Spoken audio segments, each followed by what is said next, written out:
The diplomatic vessel cut through the darkness of space like a silver needle threading through black cloth. Commander Marcus Reed stood on the bridge, watching the Krevnar homeworld grow larger in the viewscreen. A massive planet that glowed with cities spanning entire continents. "Sir, we're receiving their docking coordinates," Lieutenant Chen said from the communication station. Her voice carried an edge of nervousness that Reed had heard too many times before in too many dangerous places. Reed nodded without taking his eyes off the planet below.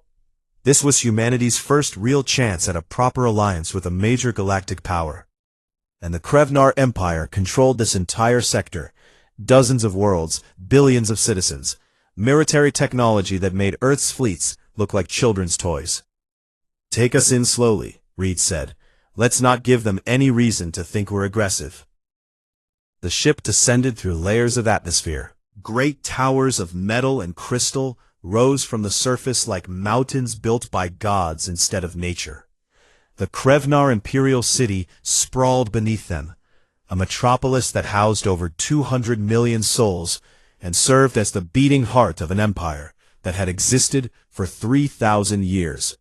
Reed's second-in-command, Major Sarah Okonkwo, moved to stand beside him.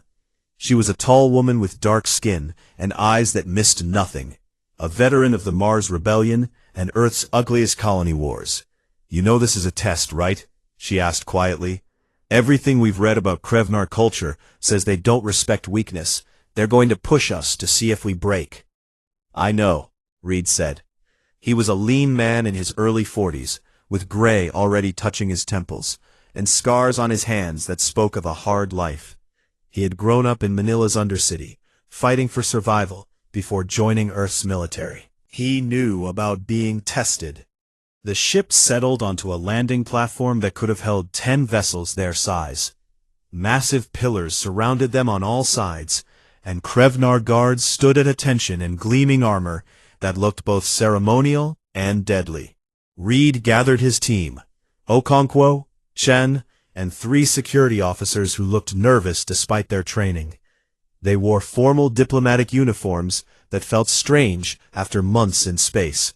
But Reed had insisted on proper protocol. The airlock opened, and heat washed over them like a wall. The Krevnar homeworld was hot by human standards, though the locals probably found it comfortable. Reed felt sweat already beginning to form on his back as they walked down the ramp. A delegation waited for them at the bottom. The Krevnar were impressive beings, tall and powerful with dark blue skin that seemed to shimmer in the sunlight. Their bodies were built like Olympic athletes, all lean muscle and controlled grace, and their eyes were large and golden with vertical pupils like a cat's. The leader of the delegation stepped forward. She wore armor, decorated with medals and honors that suggested high rank. Her movements were fluid and controlled, like a predator that knew exactly how dangerous it was. "I am Princess Zalreth, daughter of Empress Krevela the Undying," she said in perfect English. Her voice was deep and rich, carrying an undertone of amusement. "I have been assigned to guide you during your stay. My mother wishes to see if humans are worthy of our time." Reed bowed slightly, a gesture of respect without submission. "Commander Marcus Reed, of the United Earth Coalition. We're honored to be here." Zalreth's eyes swept over the human delegation. Reed could see her calculating, measuring, judging. She was taller than any of them by at least a head, and her presence filled the space around her like a physical force. "You are smaller than I expected," she said. It wasn't quite an insult, but it wasn't a compliment either. More like an observation of a curious specimen. "We make do with what we have," Reed replied calmly. He had dealt with bullies before, both in Manila's streets and in the military. You never showed weakness, but you never rose to obvious bait either. Zalreth smiled, showing teeth that were slightly too sharp. "Come, the palace awaits, and my mother is eager to meet the famous humans who conquered their own world before reaching the stars." They walked through corridors that seemed designed to intimidate. Everything was built on a scale meant for beings larger and stronger than humans. The ceilings soared overhead. The doorways were wide enough to drive vehicles through, and the walls were decorated with massive murals showing Krevnar victories in battle. "Your people have been watching us," Reed said as they walked. It wasn't a question. "Of course," Zalreth replied. "We watch all new species that enter our space. Most are not interesting. They build their colonies on gentle worlds and grow soft. They forget what it means to struggle." "And humans?" Okonkwo asked from behind Reed. Zalreth glanced back at her. "You are unusual. You come from a heavy world with dangerous life, yet you survived. Your technology is primitive, but you use it cleverly. You fight wars among yourselves constantly, yet you came here together. We do not know what to make of you." They entered a great hall, where other Krevnar nobles stood in groups, watching the human delegation with barely concealed curiosity and contempt. Reed could feel their eyes on him like physical weight. These were beings who had never known defeat, who ruled their empire with absolute confidence. A servant approached with drinks on a tray. The glasses were sized for Krevnar hands and looked comically large in human grips. Reed took one and sipped carefully. The liquid burned going down, but wasn't unpleasant. "Tell me, Commander," Zalreth said, loudly enough for others to hear. "What makes humans think they can stand as equals to the Krevnar Empire? You have no great fleets, no conquered worlds, no glorious military traditions spanning millennia." Other conversations stopped as nobles turned to listen. This was the test Okonkwo had warned about, the moment where humanity would be judged. Reed met Zalreth's eyes without flinching. "We don't claim to be your equals in those things. We claim to be equals in the things that matter. We survived on a world that tried to kill us every day. We built civilization from nothing. We reached the stars despite every obstacle. We don't need thousands of years of history to prove our worth. We prove it every time we refuse to quit." Zalreth's expression didn't change, but something flickered in her golden eyes. Respect, maybe, or perhaps just greater interest in this unusual prey. "Bold words," she said. "Let us see if your actions match them. Tomorrow night, there will be a formal banquet where you will meet the Empress. Try not to embarrass yourselves." She turned and walked away, leaving the human delegation standing in the middle of the great hall, surrounded by alien nobles who looked at them like wolves studying sheep. "Well," Okonkwo muttered quietly, "that went about as well as expected." Reed watched Zalreth disappear through a distant doorway. He had seen that look before in the eyes of fighters who were deciding whether an opponent was worth their time. The princess was dangerous, brilliant, and utterly confident in her superiority. The banquet hall blazed with light from thousands of floating orbs that drifted through the air like captive stars. Reed and his team entered to find hundreds of Krevnar nobles already seated at long tables that stretched the length of the massive chamber. The ceiling disappeared into darkness overhead, giving the impression of dining under an open sky. Empress Krevula sat on a throne at the far end of the hall. She was even more imposing than her daughter, with silver markings on her blue skin that denoted age and wisdom among her people.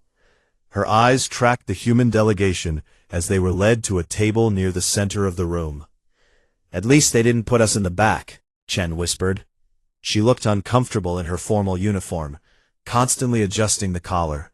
"They want everyone to see us," Okonkwo replied quietly. "We're the evening's entertainment." He had learned long ago that the best way to handle being watched was to act like you didn't notice. He sat down calmly and studied the food that servants were already placing on the table. The meal was exotic but not unpleasant. Meats from animals that didn't exist on Earth. Vegetables in colors nature had never intended. Sauces that ranged from sweet to painfully spicy. Reed ate carefully, noting which dishes his team could handle, and which made Chen's eyes water. Princess Zalreth sat at the high table near her mother. She wore armor, even to the banquet, though this set was clearly ceremonial, with elaborate engravings and jewels worked into the metal. Her eyes kept returning to the human table, with an expression Reed couldn't quite read. The hall fell silent immediately, hundreds of Krevnar nobles giving her their complete attention. "We welcome the humans to our world," she said in a voice that carried to every corner of the vast chamber, without seeming to shout. "They come seeking alliance, seeking to join the great powers of this sector. But words are cheap. Anyone can speak of friendship and cooperation. The Krevnar judge by actions, by strength, by the courage to face challenges without flinching." Reed felt his stomach tighten. This was it. Whatever test they had planned, it was coming now. "My daughter has observed these humans for 2 days," the Empress continued. "She tells me they are small, their world is harsh, and they claim to be warriors. But I see no proof. I see only soft beings who hide behind machines and technology. They have no claws, no natural weapons, no obvious strength." It was a polite sound, but mocking nonetheless. Reed kept his face neutral, even as he felt his team tense beside him. Zalreth stood. She moved with such fluid grace that it seemed rehearsed, though Reed suspected it was simply how she always moved. She looked directly at Reed across the crowded hall.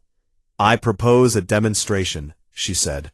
Her voice carried clearly despite the distance. "Let the human commander face me in trial by blade, a traditional test of worth. If he wins, the Empire will hear his petition with respect. If he loses," she smiled that sharp-toothed smile, "then perhaps humans should remain on their little world and leave galactic affairs to those strong enough to handle them." The hall erupted in excited conversation. Nobles leaned toward each other, gesturing and clearly placing bets on the outcome. Reed saw several looking at him with expressions that mixed pity and anticipation. "You can't be serious," Okonkwo hissed. "She's twice your size, and this is her culture. You'll be slaughtered." Reed stood slowly. The hall quieted as nobles watched to see what the human would do. Zalreth stood waiting, confident and relaxed, like a cat that had cornered a mouse. "I accept," Reed said. His voice wasn't loud, but in the sudden silence, it carried clearly. Zalreth's smile widened. "Excellent. The trial will be held tomorrow at noon in the great arena. We fight to first blood using traditional blades. Do you understand the rules?" "I understand," Reed replied. He understood more than she thought. This wasn't just about a fight. This was about whether humans would be seen as worthy or as jokes, as potential allies or as irrelevant primitives. The Empress nodded with satisfaction. "Then it is decided. Tomorrow we will see what humans are truly made of." The banquet continued, but Reed barely tasted the rest of his food. He was running calculations in his head, remembering training from years ago. Filipino Kali with its focus on blades and improvisation, Krav Maga developed for street fighting and survival, and the hard lessons learned in actual combat during the colony wars. Back in their quarters that night, Okonkwo confronted him. "This is insane. You haven't trained seriously in months. You're going to fight an alien warrior princess in front of her entire court, using weapons you've never held before." "I know," Reed said calmly. He was doing stretches, working muscles that had grown stiff during the long voyage. His body remembered the movements, even if his mind had to remind it. "Then why did you accept?" Chen asked. She looked worried, her young face showing fear for her commander. Reed paused and looked at his team. "Because if I refused, we'd be finished here. The Krevnar respect strength and courage. They don't respect safety or caution. Refusing would mark us as cowards in their eyes, and we'd never get another chance." "But you could die," Okonkwo said flatly. "Maybe," Reed agreed. "But I grew up in Manila's Undercity fighting gangs for food and territory. I survived the Mars Rebellion, where we fought in tunnels with nothing but knives and improvised weapons. I've been in situations where death was more likely than survival. This is just one more." He rolled his shoulders and felt old scars pull tight. Besides, Zalreth has advantages. She's faster, stronger, probably better trained. But she's never fought someone who grew up fighting to survive. She's a warrior from a warrior culture, which means she fights with honor and rules. I fight to win, because on Earth, second place means you're dead. Okonkwo studied him for a long moment. You have a plan. I have the beginning of one, Reed admitted. I need to see her fight first. Understand her style. Krevnar culture values individual combat, which means she's trained for dueling, for formal contests. I need to figure out how to turn that against her. The night passed slowly. Reed slept fitfully, dreaming of Manila's dark alleys, where he had learned that survival meant being faster, smarter, and more willing to do whatever it took. The Krevnar thought humans were soft because they were small and relied on technology. Tomorrow he would show them that humanity's real weapon had never been size or strength. It was adaptability, the willingness to face impossible odds and find a way through anyway. When dawn came, Reed was already awake and moving through old combat forms. His body protested but obeyed, muscle memory taking over where conscious thought would have been too slow. Okonkwo found him in the training room they had been provided, sweat running down his face as he worked through blade techniques. How do you feel? She asked. Reed caught the practice blade he had been using and turned to face her. Terrified, he admitted with a slight smile, which means I'm ready. Fear keeps you alive. Overconfidence gets you killed. The arena opens at noon, Okonkwo said. The entire court will be there. This is their entertainment, watching the human get humiliated. Reed nodded. Then let's make sure they get a show they'll never forget. The great arena rose from the imperial city like a coliseum built for giants. Thousands of Krevnar filled the seats in rising tiers that climbed toward the sky. Their voices created a sound like thunder, echoing off the stone walls and filling the air with anticipation. Reed walked through the tunnel that led to the arena floor. His footsteps echoed in the confined space, each step bringing him closer to a fight that could determine humanity's entire future in this sector. He wore simple combat fatigues, because the elaborate armor they had offered would only slow him down. You can still back out, Okonkwo said from beside him. She had insisted on accompanying him to the arena entrance, despite regulations saying he must enter alone. No, Reed said simply. We're past that point now. He stepped out into the blinding sunlight, and the crowd noise hit him like a physical force. Thousands of Krevnar nobility filled every seat, and more stood in the aisles. They had come to watch the human fail, to see their princess prove once again the superiority of their species. The arena floor was smooth stone that had been swept clean. It stretched perhaps 50 meters across, an open space with nowhere to hide and nothing to use for cover. At the far end, another tunnel opened and Zalreth emerged. She wore armor that gleamed like polished chrome. It covered her vital areas, but left her arms and legs free for movement. In her hand she carried a curved blade that seemed to drink the light, its edge so fine it was nearly invisible. The crowd roared approval as she raised her weapon in salute. She was their champion, their princess, the greatest duelist of her generation. She had never lost a trial by combat, never even been seriously challenged. Reed was given a blade by an arena attendant.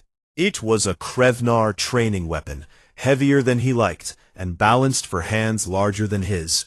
He hefted it experimentally, feeling the weight, adjusting his grip. The Empress stood in the royal box overlooking the arena. Her voice, amplified by some technology Reed didn't understand, carried clearly across the space. The trial begins when both combatants are ready, she announced. The fight continues until first blood is drawn. Any blood, from any wound, ends the contest. The one who draws blood is victorious. Do both fighters understand? I understand, Zalreth called out. She was stretching, rolling her shoulders, loosening muscles that rippled beneath her blue skin. Understood, Reed replied. His voice was calm, despite the adrenaline flooding his system. This was it, the moment everything depended on. "Then begin," the Empress commanded. Zalreth moved. She was fast. Incredibly fast. Faster than Reed had anticipated, despite knowing Krevnar physiology gave them superior reflexes. She crossed half the arena in a blur of motion, her blade sweeping toward him in a strike meant to end the fight immediately. Reed threw himself backward. The blade passed so close he felt the air move. He rolled and came up in a defensive stance, blade held low, in a position his old Kali instructor would have recognized. The crowd laughed. They thought he was running, showing cowardice. Zalreth smiled and advanced more slowly, clearly intending to make this last. She attacked again with a series of quick strikes. Reed parried desperately, his smaller blade ringing against hers. Each impact sent shockwaves up his arms. She was stronger than him, much stronger, and every block cost him energy he couldn't afford to waste. Watching her footwork, seeing how she telegraphed her strikes with tiny shifts of weight. Krevnar dueling was beautiful and precise, built on thousands of years of tradition and formal training. Reed had learned to fight in alleys where there were no rules, where the only goal was survival, and honor meant nothing compared to living to see tomorrow. He shifted his stance and attacked, not the formal strike of a trained duelist, but a street fighter's combination. Low slash toward the legs, reverse to threaten the arm, spinning strike that came from an unexpected angle. Zalreth blocked all three, but she had to move faster, had to adjust her stance. For the first time, uncertainty flickered across her face. The fight settled into a rhythm. Zalreth would attack with formal precision and incredible speed, and Reed would defend while watching, learning, understanding. He was outmatched in every physical category, but he had one advantage she didn't know about. Humans from Earth were persistence hunters. They had evolved to track prey for days, to never give up, to keep going long after other species would have collapsed from exhaustion. And Reed had trained in Earth's gravity, which was significantly higher than the Krevnar homeworld. He could feel it now. Zalreth's breathing was getting slightly harder, her movements fractionally slower. She was still dangerous, still faster than him, but she had expected this to be over quickly. "You're better than I expected," she said between exchanges. There was genuine respect in her voice now, mixed with frustration. "I'm from Earth," Reed replied. "We don't quit." This time the strikes came faster, harder. She was getting angry, letting emotion affect her technique. Reed had seen it before in opponents who couldn't believe they hadn't won yet. Then she made her decision. Reed saw it in her eyes a split second before she moved. She was going to end this, going to prove her superiority with a killing strike that would stop just short of his throat. It was the traditional test in Krevnar dueling: face death and prove your courage, or flinch and prove your cowardice. She expected him to freeze, to show fear, and then she would stop the blade and claim victory. Zalreth moved. Her blade flashed toward Reed's throat in a thrust so fast it was barely visible. The crowd gasped, some rising to their feet. This was the moment, the test of the human's courage. Not to block with his blade, not to dodge. He brought his hand up and caught her sword between his palms, in a technique called sutemi in some martial arts, the art of the desperate defense. The blade stopped, centimeters from his jugular, held tight between Reed's palms. Blood ran down his hand where the monomolecular edge had cut into his skin, but he held firm, his eyes locked on Zalreth's shocked face. The arena went completely silent. Thousands of Krevnars stared in disbelief at the impossible sight. No one caught a blade bare-handed, certainly not a blade wielded by their greatest warrior. "On Earth," Reed said calmly, blood dripping from his palm onto the arena floor. "Children learn to catch blades before they're 10 years old, because on our world, there's always something trying to kill you. We adapt or we die, and humans chose to adapt." He released the blade and stepped back. His hand was cut but not deeply. First blood had been drawn, which meant the trial was technically over. But everyone knew this wasn't about blood anymore. Zalreth stood frozen, her blade still extended, her golden eyes wide with shock. She had trained her entire life, had fought hundreds of duels, had never encountered anything like what just happened. The Empress rose from her seat. Her voice cut through the stunned silence. "Halt the trial. Bring the human to me. Bring my daughter. I would speak with both immediately." Medical attendants rushed onto the arena floor. One approached Reed with instruments to treat his hand. He waved them off and walked toward the royal box under his own power, his bleeding hand held casually at his side, as if catching swords was something he did every day. Zalreth followed, still looking dazed, her confidence shaken for perhaps the first time in her adult life. The crowd remained silent, unsure how to react to what they had just witnessed. Reed climbed the stairs to the royal box.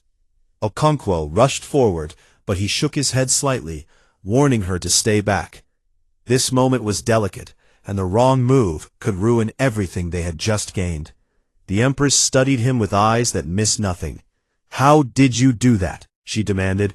"Catching a blade bare-handed it should be impossible." "Not impossible," Reed said. "Just very difficult and very painful. On Earth we have martial arts that teach such techniques, because sometimes desperation is all you have. When you can't block and can't dodge, you catch the blade and accept the cost." He held up his bleeding palm. "This is nothing compared to what my world taught me to endure." The Empress gestured, and a medical officer approached. This one was older, with silver markings that indicated expertise. She took Reed's hand gently and examined the cut with instruments that hummed softly. "The wound is clean," she said.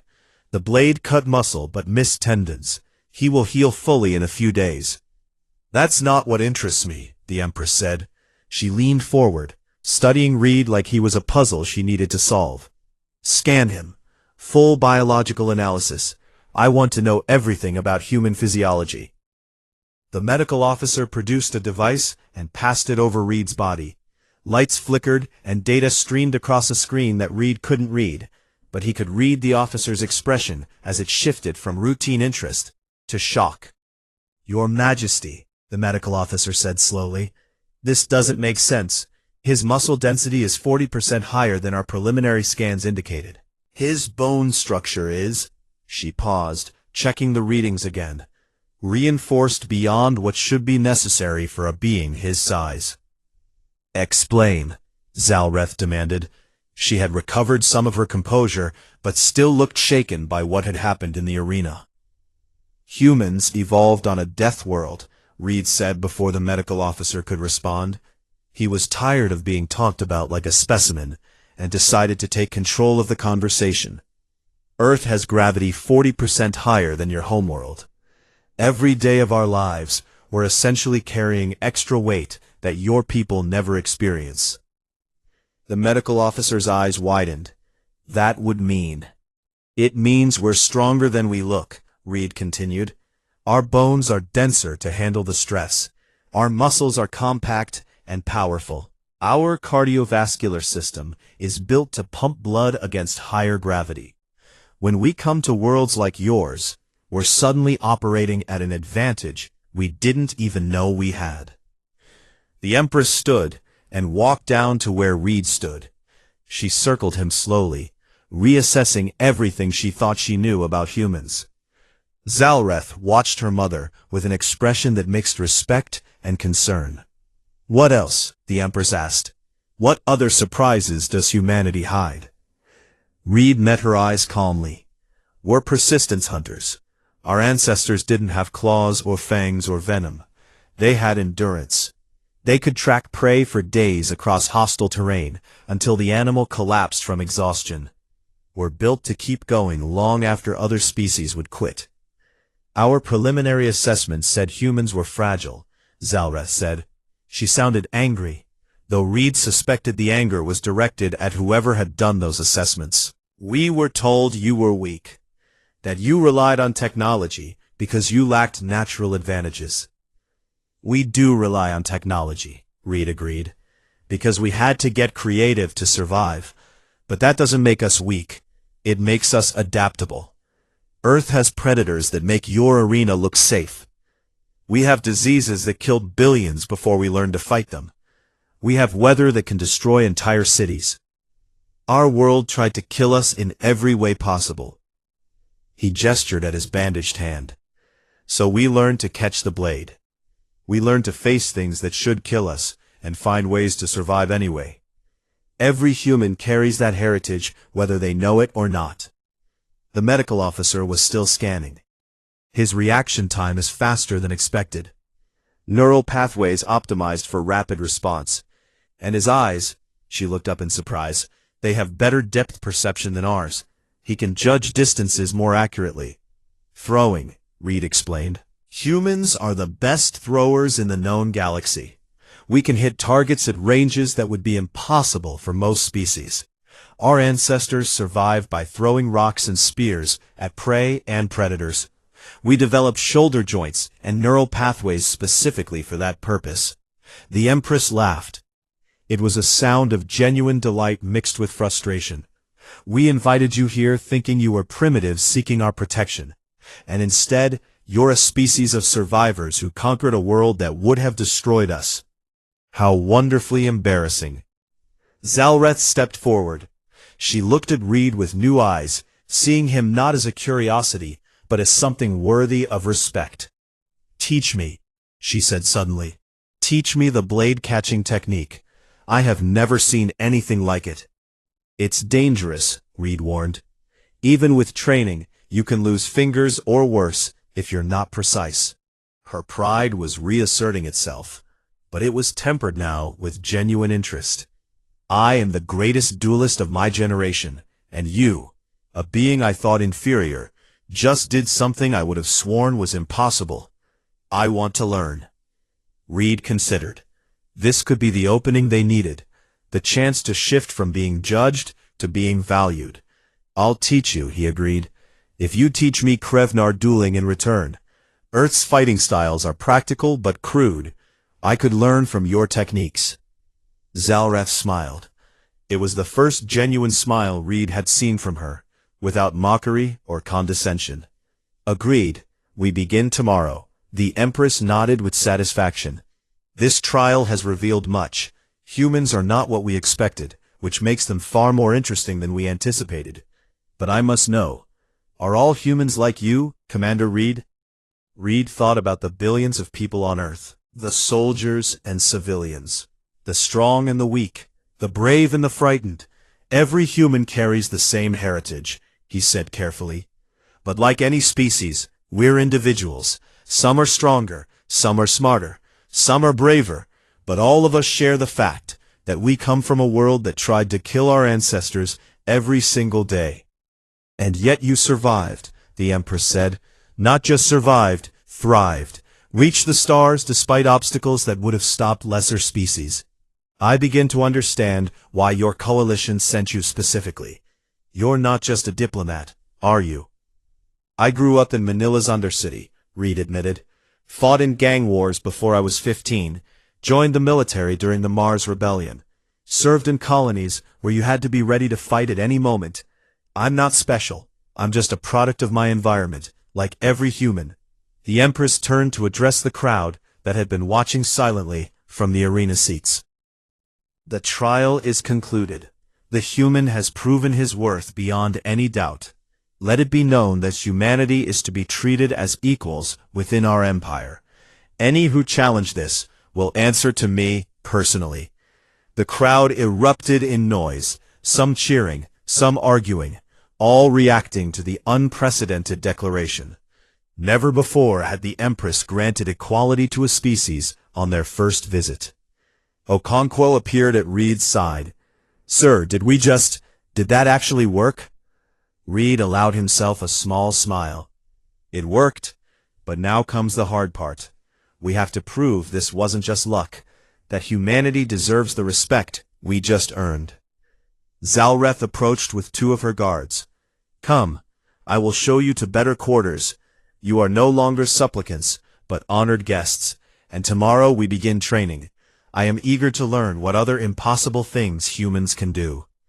As they walked through the palace corridors, Reed caught Okonkwo's eye. She was grinning, despite her attempts to maintain professional composure. They had come here hoping for a trade agreement, and had somehow achieved recognition as equals to one of the galaxy's great powers. But Reed knew the real work was just beginning. Respect had to be maintained, and that meant showing the Krevnar that what happened in the arena wasn't luck or a trick. It was just one example of what humanity could do when pushed to the edge. "Commander," Zelreth said as they walked, "I must ask, were you truly as terrified as you claimed when you caught my blade?" Reed looked at her honestly. "Absolutely. My heart was pounding so hard I could barely hear. My hands were shaking. I thought there was a good chance I would die." "Then why did you do it?" she asked, genuine curiosity in her voice. "Because fear is what keeps humans alive. We learned long ago that the things that scare us are usually the things trying to kill us. So we face the fear. We catch the blade even when our hands are shaking, because the alternative is to give up. And humans don't quit." Zalreth nodded slowly. "I begin to understand why your species survived. You turn weakness into strength, fear into courage, desperation into technique. You are very strange, Commander Reed." "We prefer adaptable," Reed said with a slight smile. "Adaptable," Zalreth agreed. "Yes, that is a good word for humanity. Adaptable, stubborn, and apparently impossible to kill.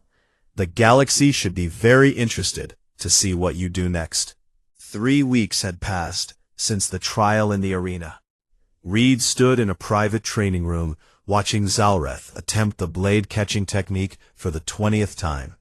She was getting better, faster, more precise, but the fear of failure still made her hesitate at the crucial moment.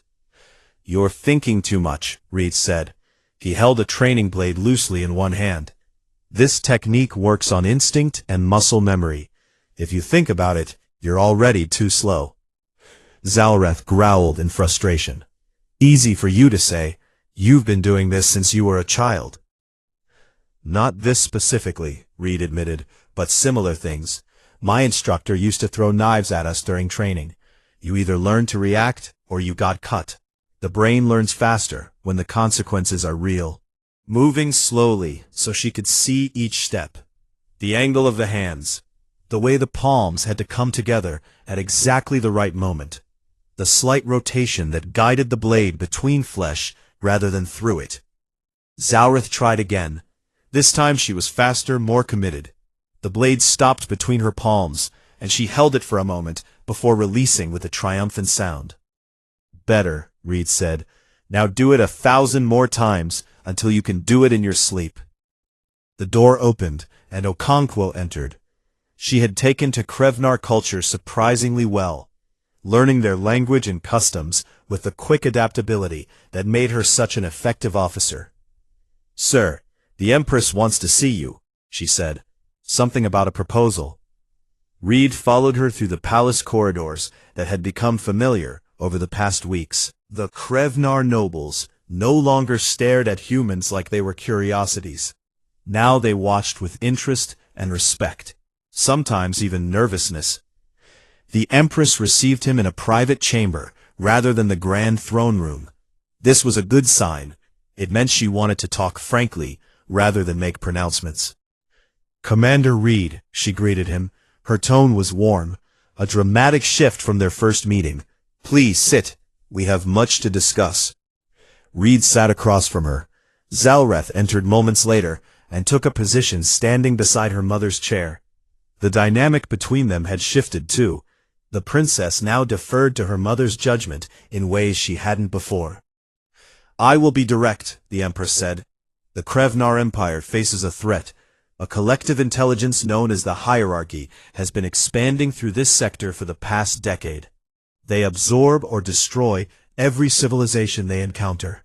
We have fought them to a stalemate but cannot seem to gain advantage." Reed listened carefully. This was the first he had heard of any external threat to the Empire. "Our military is powerful, the Empress continued. Our warriors are brave and skilled, but we fight the same way we have fought for 3,000 years, with honor, with traditional tactics, with the assumption that strength and courage are enough. You want humans to teach you adaptability, Reed said, understanding where this was going. The Empress nodded. Your species survives by being unpredictable, by finding solutions that seem impossible, by refusing to quit even when defeat seems certain. These are exactly the qualities we need. I propose a formal alliance, not just trade, but full military and cultural cooperation. Zalreth spoke up. I have been training with Commander Reed, learning his techniques, his way of thinking, and I have realized something. We Krevnar have become complacent. We assume our way is the only way because it has worked for millennia. But the universe changes, and we have not. ? What exactly are you proposing? Reed asked. He needed to be clear about this before reporting back to Earth. A joint training program, the Empress said. Krevnar warriors would learn from human instructors. Your close combat techniques, your tactical flexibility, your mental approach to warfare. In exchange, humans would learn from our strategic doctrine, our advanced weapons technology, our discipline and unit cohesion. She leaned forward. More than that, a true alliance. When the hierarchy inevitably attacks again, we fight them together. Krevnar's strength, combined with human adaptability, it could be the advantage we need. Reed considered carefully. This was far beyond his authority to approve, but he could give his opinion. I would need to consult with Earth's coalition government, but personally, I think this could work. Humans have been fighting each other for all of our history. We know 100 different ways to approach combat. Sharing that knowledge could benefit both our species. There is another reason, Zalreth said quietly. I have been studying human history since our trial. You are a young species, barely reaching the stars, yet you have survived things that destroyed older civilizations. You fought world wars that killed millions, but you didn't give up. You colonized hostile worlds where most species would have failed. You have something we lack. What's that? Reed asked. Hope, Zalreth replied. Humans believe they can overcome anything if they try hard enough. It's irrational, often foolish, but it makes you dangerous in the best possible way. The hierarchy bases their strategy on predictability, on calculating that species will surrender when resistance becomes too costly. But humans don't calculate like that, do you? Reed thought about Earth's history. About wars that should have been lost, but weren't. About colonies that should have failed, but thrived. About people who kept fighting long past the point where logic said to quit. No, he admitted. We don't always know when to surrender. Sometimes that gets us killed. But sometimes it lets us win fights we should have lost. The Empress stood. Then we have an agreement in principle. You will consult with your government. I will prepare my military leaders for this change. In 3 months, we will begin the joint training program with a small group. 50 humans, 50 Krevenar. If it works, we expand. Reed stood and bowed. I'll send the proposal to Earth immediately. I think they'll be very interested. Later that evening, Reed found himself back in the training room with Zalreth. She had insisted on one more session before the day ended. Her dedication reminded him of soldiers he had served with, people who pushed themselves constantly to be better. Show me that spinning strike again, she demanded. The one where you come from below and reverse mid-swing. Reed demonstrated. It was a move from Filipino Kali, designed for fighting in confined spaces where traditional strikes wouldn't work. Zalreth copied it. Her execution was nearly perfect, adapting the technique to her longer reach and greater strength. She was a quick learner when she stopped assuming she already knew everything. You know, Reed said as they practiced, a month ago you looked at me like I was an insect. Zalreth had the grace to look embarrassed.